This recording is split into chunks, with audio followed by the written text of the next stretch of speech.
Vítejte u videa, ve kterém si blíže představíme elektronický mód s možností nastavování výstupního výkonu jak ve wattech, tak napětí ve voltech od společnosti iJoy s názvem eTop. Mód je dodáván v dárkové krabičce.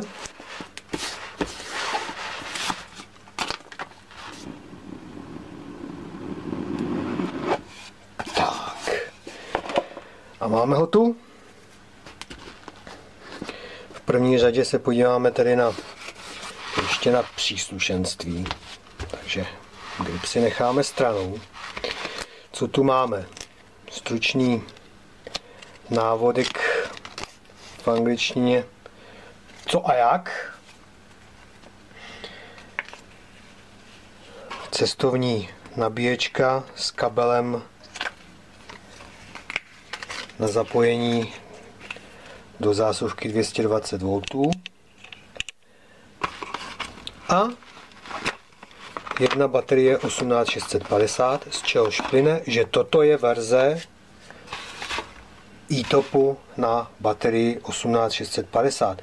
Máme i druhou verzi na baterii 18350, nebo lze dokoupit, nebo by měla jít dokoupit ještě kratší trubka, která bude potom pro jednu baterii 18350.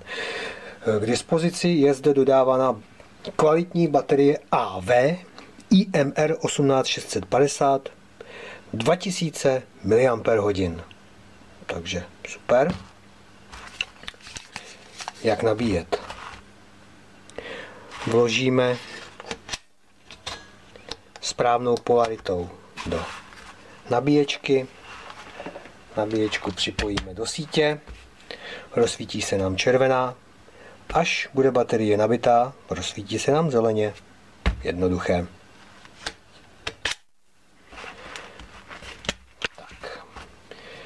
To je nabíječka. Baterii si zde necháme.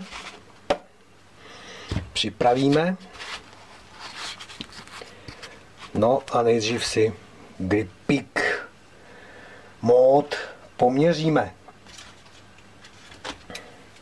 Takže délka gripu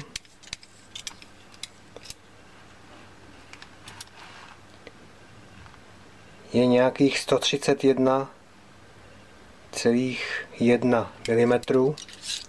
Průměr -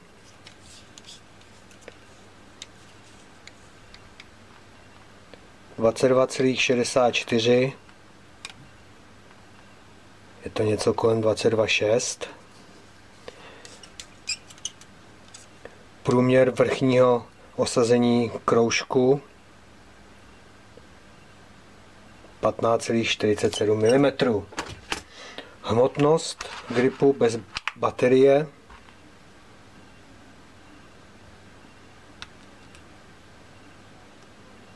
111,2 gramů.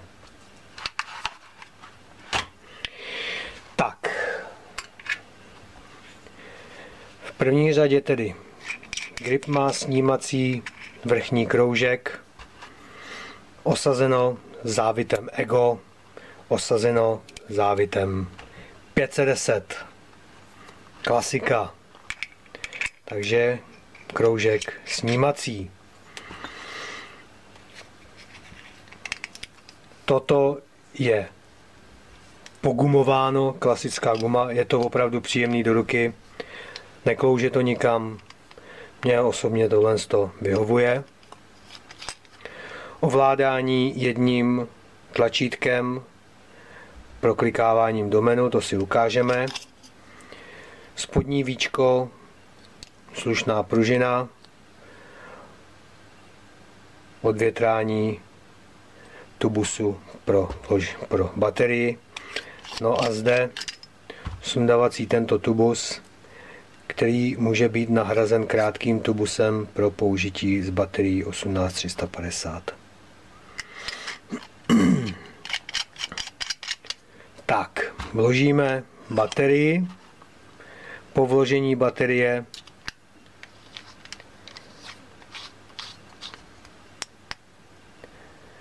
se nám krátkým probliknutím přihlásí elektronika a nyní můžeme tedy přistoupit k menu, který tato elektronika obsahuje. Takže v první řadě tento grip lze ovládat nastavováním jak voltů po 1/10 od 3 do 6, anebo ve vatech od 3 W do 15 W po půl vatech. Takže to jsou možnosti řízení, respektive nastavování výstupního výkonu. Chceme-li si výstupní výkon přidávat, stiskneme 3krát. 3krát stisk je vstup do menu. Pak už se to řídí čísly, které se zobrazují jako první. Takže menu číslo 1 je přidávání výkonu. Takže jak jsem hovořil, od 3 proklikám po půl vatech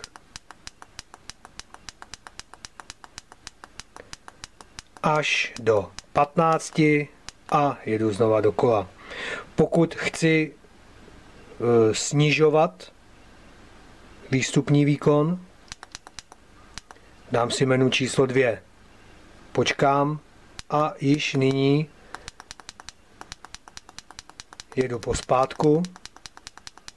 Takže to je menu číslo 2. Ubírání.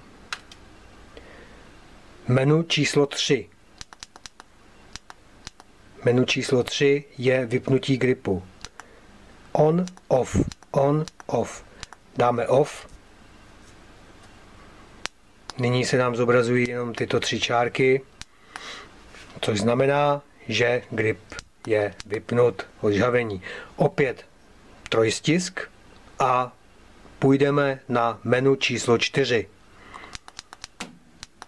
Ne, v první řadě zapneme off, on a znova. Menu číslo 4.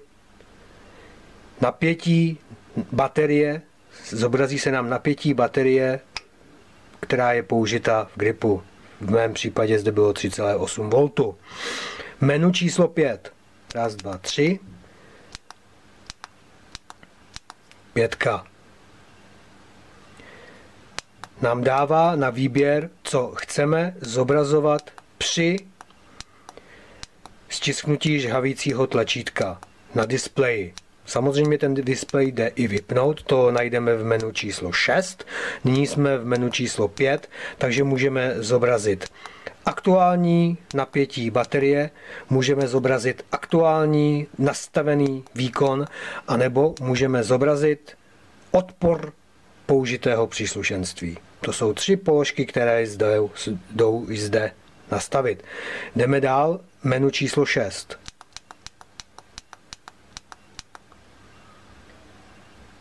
Display off. Tak a v tomto případě, když žhavím, tak mi nesvítí naprosto vůbec nic. Displej je vypnut. Takže jdu do 6. On. A již mám zobrazování odporu atomizáru. Jdeme na menu číslo 7. Menu číslo 7 slouží k přepínání výstupního nastavování výkonu anebo voltů. Takže nyní můžu předsvakávat, překlikávat. U znamená, že budu nastavovat ve voltech. Necháme. 1. A nyní vidíte, že po desetinách jdu od 3 V do 6 V. Takže to je nastavení ve voltech, napětí A já si nastavím opět zpět výkon P. Ano, 1 PU. A nyní už opět můžu nastavovat výkon tak, jak jsem měl předtím nastaveno. Máme menu číslo 8. Menu číslo 8 nám umožní nastavit mod výpočtu výstupního výkonu RMS nebo NER. Jednoduše řečeno, laicky řečeno, jeden mod je tvrdý, druhý mod je měkčí na výstupu. Vyzkoušet a každý si vybere dle svého. To byla položka číslo 8. Položka číslo 9. Menu číslo 9.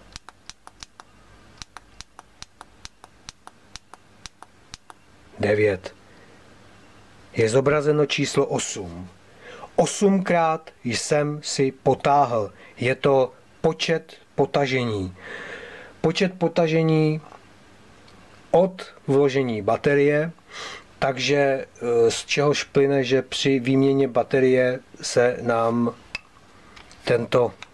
toto počítadlo vynuluje. Tak. Vložím baterii jako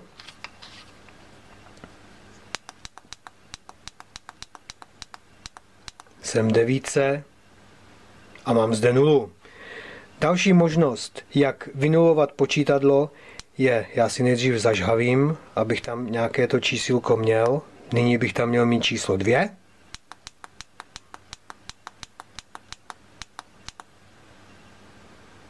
Číslo 2 stisknu a mám Clear A, CLA značka, nechám proběhnout a nyní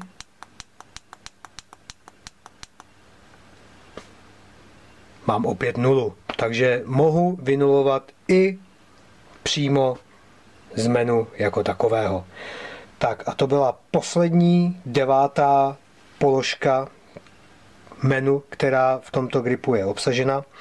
V případě, že vložíme atomizér, který bude mít nízký odpor, objeví se nám hláška low jako LOR, jako odpor.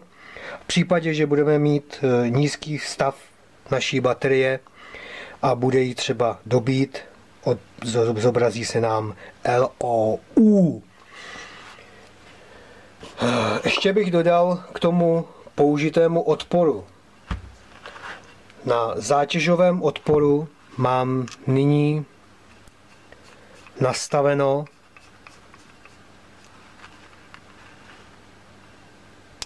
0,4 ohmu a tento grip žhaví. 0,4 ohmu. V případě, že snížím ještě, tak mám již zmíněnou hlášku LOR, tudíž nízký odpor atomizéru. Takže z čehož mi plyne, že tímto malinkým testem, ježišmarja, tak když tam nastavím 0,3, tak ono to jede i na 0,3 ohmu. To je, ale je to už na hraně. Je to na hraně opravdu. Já nejsem zastáncem těch velmi nízkých odporů a nechal bych těch půl ohmu bych nechal jako hranici. Každopádně, jak jste viděli, tak to zvládá i 0,4. No, takže to je iJoy eTop. Tak jsme si projeli všechny položky menu tohoto gripu. To provedení je opravdu na vysoké úrovni a ten gumový grip, to vlastní držení, je opravdu je to vroubkovaný a je to příjemný do ruky. Neklouže to, o tom to je. Nasazen Fatang V1 a můžeme zkusit.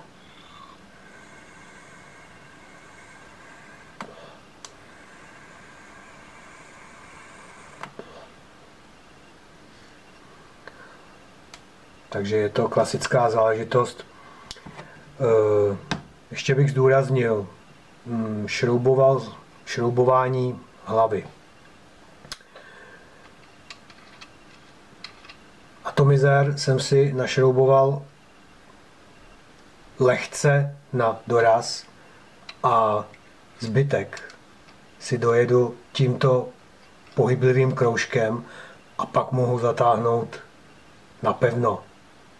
Pro ty, kteří nesnesou volnější atomizéry nebo tolik neutažený, tak toto je možnost, jak si to dotáhnout a nezničit si těsnění středového kontaktu, které opravdu tím utahováním bez toho, aniž bych toto si povyšrouboval nahoru, ještě bych mohl, ale už budu štípat to těsnění, který tam vevnitř je a je to zbytečný. Takže obětuju tu malinkou mezírku, která se mi tady vytvoří, ale chráním si středový kontakt. Takže to je taková základní rada k úspěšnému používání tohoto gripu.